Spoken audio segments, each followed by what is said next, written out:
los siglos, a través de los tiempos, porque lo que distingue a nuestro Dios es la misericordia.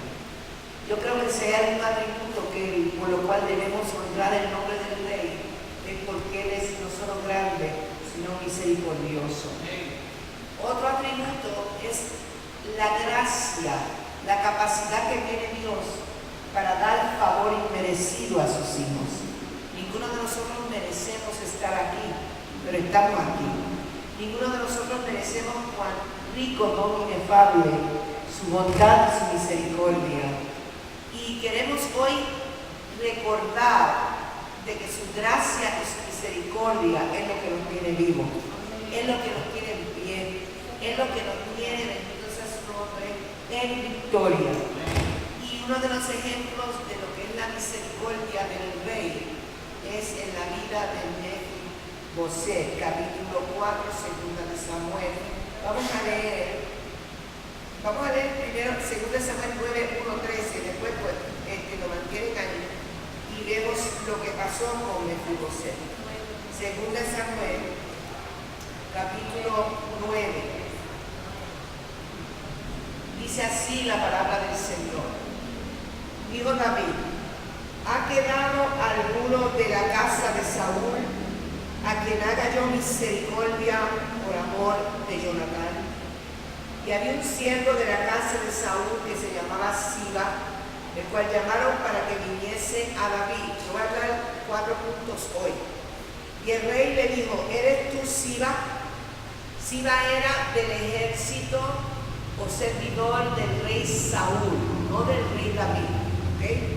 Y él respondió: tu siervo. Y el rey le dijo: ¿no ha quedado nadie de la casa de Saúl a quien haga yo misericordia de Dios? Y Siba respondió al rey: aún ha quedado un hijo de Jonatán lisiado de los pies. Yo quiero dejarlo ahí, pero vamos a seguir tocando. Aquí las preguntas que hace el rey David son bien significativas. Dice: ¿ha quedado alguno de la casa de Saúl a quien haga yo misericordia por amor de Jonatán? Y la segunda: ¿no ha quedado nadie de la casa de Saúl a quien haga yo misericordia de Dios? O sea, David se está poniendo en su justa perspectiva. Está diciendo: quiero saber si queda alguien de la casa de Saúl, que fue el rey primero de Israel, el que persiguió a David. Estamos hablando del rey David, que está ahora en el trono, pero que había sido perseguido por el rey Saúl, por el ejército del rey Saúl. Le había hecho mucho daño, lo había perseguido, lo había maltratado. Él estuvo 19 años huyendo en cuevas, las cuevas de Adulam. Estuvo escondido, huyendo, sin poder estar con su familia, porque el rey Saúl, que había estado como primer rey de Israel, le había perseguido. Pero el tiempo pasó y el rey Saúl, junto con el ejército y toda su casa, recibieron retribución por cuanto él había dañado el testimonio de Dios mismo, porque él había faltado a Dios. Y en esos momentos vino una palabra de parte de Samuel indicando que todos ellos iban a caer en la guerra y que iban a perecer. Entonces ahí te está preparando la plataforma histórica para que la profecía que vino sobre David casi 20 años después pudiera darse. ¿Cuántos me están siguiendo? Te dando esa plataforma hoy. Esa plataforma de 20 años se prepara, y cuando David toma el trono, David tenía todavía lazos de amor con eso que él había considerado el rey de Israel, y con el hijo del rey, que era Jonatán, que era amigo de él, casi hermano, y él tenía mucho amor y cariño para el pueblo de Israel y el ejército de Saúl. Lo primero que tenemos que decir aquí es que no se llenó de raíces de amargura. Él está hablando desde una perspectiva de perdón. Él está señalando si hay alguien que haya quedado, eso es algo grande, que haya quedado del de Saúl, que haya quedado de la casa de Saúl. ¿Hay alguien a quien yo le pueda expresar misericordia? Número 1, por amor a Jonatán, que fue amigo, que fue fiel. Y número 2, en la segunda pregunta, que yo pueda expresarle, diga conmigo expresarle, el amor de Dios. David sabía que su acto de misericordia expresaba lo que era su Dios. Él dice, yo necesito expresar la misericordia que Dios ha tenido conmigo. Quiero expresar, tirar un manto de misericordia a alguien que no fue bueno conmigo. Porque la misericordia no está basada en que tú recibes en virtud de las cosas buenas que tú haces. ¿Cuánto me están siguiendo? La misericordia se manifiesta cuando lo que tú haces no es bueno, no es adecuado, no es correcto. Puede ser en contra del Señor, en contra de los tuyos, situaciones personales. Pero cuando no haces lo que es bueno, ahí es donde se da el aspecto de la misericordia. Si tú hiciste algo bueno y te retribuyen, te dan cosas buenas en virtud de las cosas buenas que tú has hecho, tú no estás bajo misericordia, tú estás recibiendo recompensa. ¿Cuántos me están siguiendo? Y hay una diferencia en la recompensa y la misericordia. La recompensa, vuelvo a reiterar, es una respuesta conductual de algo bueno que yo hice. Por ejemplo, yo trabajo, a mí me recompensan con mi salario. Yo hice un bien, un servicio en la casa y Dios vino y te bendijo y te dio una gran bendición. Y eso es bueno. ¿Cuántos quieren ser recompensados? Yo creo que sería una locura decir yo no quiero ser recompensado por las cosas buenas que yo haga. Pero la misericordia no es una recompensa, es una dádiva de Dios, es un regalo de Dios. Dios no necesita que tú hagas algo para impartirte misericordia. Su misericordia es para siempre. Y la misericordia está determinada no en virtud de nuestros actos, sino en, como decía muy bien el pastor, lo que Él es. Él es misericordioso. ¿Cuántos alaban su nombre por su misericordia? Grande es Él. Así que cuando tú eres recompensado, no puedes atribuirlo a la misericordia. ¿Y por qué yo estoy enfatizando esto? Porque la misericordia se da en un contexto cuando no tenemos derecho a recompensa. ¿Cuánto me sigue? Se da en un contexto que yo no tengo derecho a recompensa porque mis actos o mi conducta o lo que yo he hecho no merece recompensa. Por lo tanto, no tengo derecho a nada porque no he hecho nada para merecerlo. ¿Cuántos me están siguiendo? Ahí es donde entra en escenario la misericordia de Dios para sus hijos.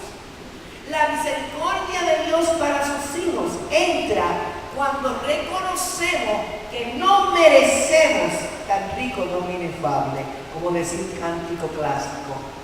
Cuando tú puedas reconocer que tú no mereces lo que estás recibiendo, tú estás entrando en el contexto bíblico de lo que es la expresión de la misericordia de Dios.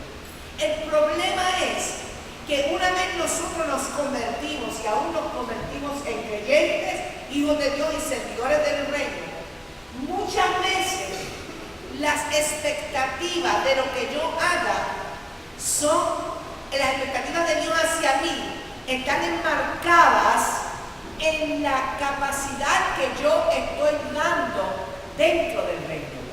O sea, venimos gratuitamente, recibimos a Cristo gratuitamente, pero una vez comenzamos a servir, ¿cuántos alaban el nombre del Señor y tratan de entenderme? Empezamos a servir, enseguida nos reposicionamos equivocadamente. Pensamos entonces que porque yo sirvo, porque yo hago, porque yo tengo tales o cuales conductas, ahora que soy santo, entonces yo merezco que Dios me recompense. Pero yo quiero reposicionarlo de nuevo a la verdad de Dios. Nadie, por más que trate de alcanzar las recompensas del reino de los cielos, la puede alcanzar basada en lo que puedes o no puedes hacer.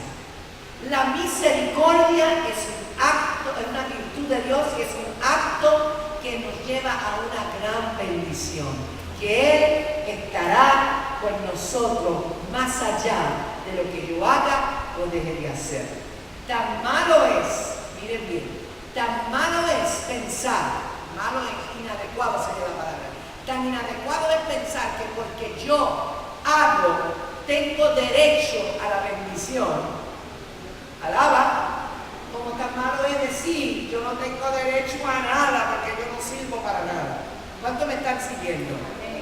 La misericordia de Dios ni atiende a uno ni atiende al otro. Él simplemente extiende su bondad para bendecir porque Él es misericordioso. Denle un aplauso al Rey de Reyes. Y el Rey David dice en su segunda pregunta, yo necesito en nombre de Dios expresar misericordia. ¿Hay alguien a quien yo le pueda expresar misericordia? ¿Alguien sobrevivió? Bueno, vamos a ver entonces la respuesta. Mandaron a buscar un servidor del reino de Saúl. Y yo le estoy enfatizando esto porque lo vamos a ver ahorita. Del reino de Saúl. Siba se llamaba. Era un servidor. Él sí creyó que merecía la bendición del rey. Pero eso lo vamos a tocar ahorita. Siba le dice, sí hay alguien de la casa de Saúl, porque el hijo de Jonatán, en medio de la guerra, estaba con la nodriza en sus manos. Ese es 2 Samuel 4:4, apúntenlo, porque no lo vamos a leer ahora, no le pueden escribir. Tenía la nodriza al niño en sus manos, y cuando viene la guerra, viene el ataque, sale corriendo ante este caos que surgió, y este niño que se llama Mefiboset se cayó de las manos de la nodriza y quedó lisiado. Triste historia, ¿verdad? Pero logró salir y se salvó, pero quedó lisiado. Quiere decir, y se ubicó en un lugar llamado Lodebar, no es, yo siempre digo Lodabar, es Lodebar, ¿ok? Y este lugar Lodebar no era el mejor sitio, pero allá llegó con su nodriza, la historia no dice nada más, llegó y se quedó en ese lugar. Pero este lugar se denomina como una tierra seca, tierra de pobreza, tierra depresiva. Alaba, si puede. Él estaba lisiado como niño, pero se crió lisiado, y más allá de ser lisiado, él no hizo nada por salir de la mazmorra, de su condición de pobreza, de tristeza. Era algo lamentable lo que estaba ocurriendo con uno de los herederos del trono de Saúl, ¿okay? Y curiosamente hijo de Jonatán. Por tanto es como si David fuera como si fuera un tío, de tanto que ellos se querían, ¿verdad? Como hermano. Pero David no sabía y pregunta, pero que quedó alguien. Yo quiero expresar la misericordia de Dios. ¿Ves? Había un anhelo en David de ser expresión del reino, del verdadero reino de Dios, de ser misericordioso con alguien que no merecía que se tuviera misericordia, porque Saúl era el aguijón de este varón antes de él ser rey. ¿Cuántos me están siguiendo? Entonces lo manda a buscar a Siba y le pregunta. Y entonces Siba le dice, sí, queda uno, se llama Mefiboset y está en Lodebar. Y el rey se llenó de gozo, se llenó de alegría, porque no hay nada que llene más de alegría a Dios que el poder señalar el poder de su misericordia. Nosotros muchas veces no comprendemos la misericordia y a veces nos acercamos cuando las cosas son inadecuadas, incorrectas, están mal, como que estamos un poquito temerosos de acercarnos al Señor o de levantar las manos y reconocerlo, porque nos sentimos culpables por esas conductas inadecuadas que muchas veces surgen en nuestras vidas.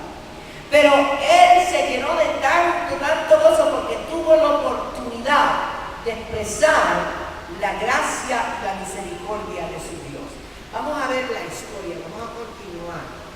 Dice en el verso 4, entonces el rey le preguntó, ¿dónde está? Y Siba respondió al rey, he aquí que está en casa de Maquir, hijo de Amiel, en Lodebar.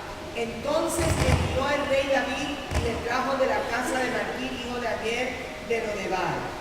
Y vino Mefiboset, hijo de Jonatán, hijo de Saúl, a David. Perdón, ¿puede prenderme el aire? Hace mucho calor. Y se postró sobre su rostro e hizo reverencia. Y dijo David, Mefiboset. Y él respondió, he aquí tu siervo. Y le dijo David, no tengas temor, porque yo a la verdad haré contigo ¿qué? Misericordia, por amor de Jonatán tu padre. Te devolveré todas las tierras de Saúl tu padre, y tú comerás siempre a mi mesa. Dios santo. Cualquiera que oye esto, los chismosos de la casa, que aquí no hay chismosos, pero los chismosos que pudiera haber, dirían que eso no es justo. ¿Eso no es justo? ¿Cómo va a ser eso? No es justo ante los ojos humanos, pero ese es el poder de la misericordia, que sabiendo que no se merece nada, porque su padre y su abuelo y todo el ejército que vino junto con él estaban determinados a destruir a David y todo su reino, ahora viene David y dice, yo te voy no solamente a extender la misericordia trayéndote la ciudad del rey, sino que te voy a devolver, digan conmigo devolver, todo lo que tú has perdido. Oigan, eso es una promesa bien poderosa. Yo no sé tú, pero yo le creo a Dios. Y yo creo que la misericordia mueve la mano de Dios a devolver lo que Él quiera y como Él quiera, y no tenemos derecho ninguno para no aceptar esa misericordia en virtud no de mí, sino en virtud de su gran bondad para conmigo, porque irrevocables son los dones y el llamamiento de Dios. Den un aplauso al Señor. Irrevocable. Había una marca sobre ese niño, ese joven y adulto. Pero él se había escondido en un lugar, culpándose, porque pensó posiblemente que David jamás pudiera tener misericordia de él, porque su abuelo lo persiguió para matarlo. Y él lo sabía, porque esa historia tiene que haber llegado a través de la nodriza, obviamente a través de la historia misma de Israel. ¿Cuántos me siguen? Entonces, él le dice, yo te voy a dar todo, te voy a devolver, voy a mostrar cuánto es mi misericordia, que yo te voy a devolver todas las tierras que eran de tu padre, todas las tierras que eran de tu abuelo. ¡Wow! ¡Wow! Yo creo, miren mis amados, les voy a decir algo con todo mi corazón, yo creo que nosotros nos hemos olvidado de lo que es el poder de la gracia, de lo que es el poder de la misericordia.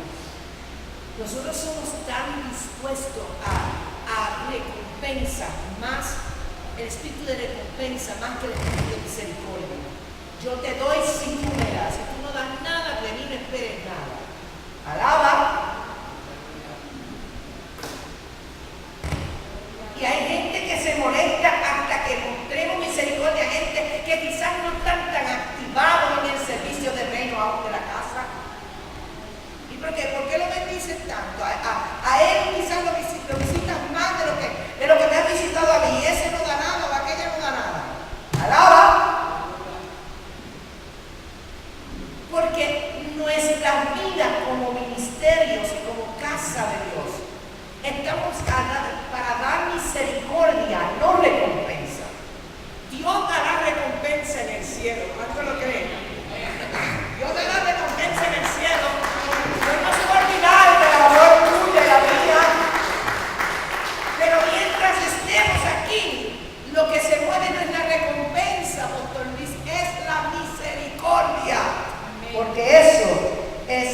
exaltación del nombre de mi Rey, Dios eternamente y para siempre, misericordia.